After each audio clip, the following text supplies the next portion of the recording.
Hello বন্ধুরা, দেবী চৌধুরানী, মোহর এক্কা দোক্কা এই তিনটি ধারাবাহিকে অভিনয় করেই দর্শক মহলে ভালো জনপ্রিয়তা লাভ করেছেন অভিনেত্রী সোনামণি সাহা।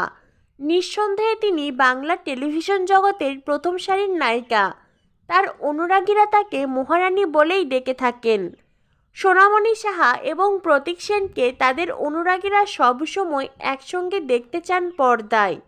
তাদের দুজনের ফেরার অপেক্ষায় দিন গুনছেন সকলে। প্রতীক সেন কবে ফিরছেন জানা নেই, তবে এই মুহূর্তে টেলিপাড়ার সবচাইতে বড় গুঞ্জন যে নতুন ধারাবাহিক নিয়ে ফিরছেন সোনামণি সাহা। কথাবার্তা ফাইনাল হয়ে গেছে এমনটাই জানা যাচ্ছে, যদিও অভিনেত্রী নিজে অফিসিয়ালি কিছুই জানাননি। তবে টেলিপাড়ার গুঞ্জন এর আগে বহুবার সত্যি হয়েছে।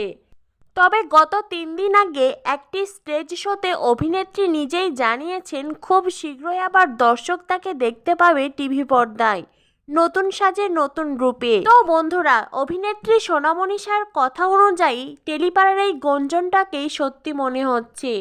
সত্যিই যদি সিরিয়ালের ব্যাপারে সমস্ত কথাবার্তা ফাইনাল হয়ে থাকে, তবে খুব শীঘ্রই আমরা অভিনেত্রীকে আবারও নতুন কোনো সিরিয়ালে দেখতে চলেছি। খবরটি জেনে কেমন লাগলো কমেন্ট করে জানিয়ে দিও। ধন্যবাদ সবাইকে।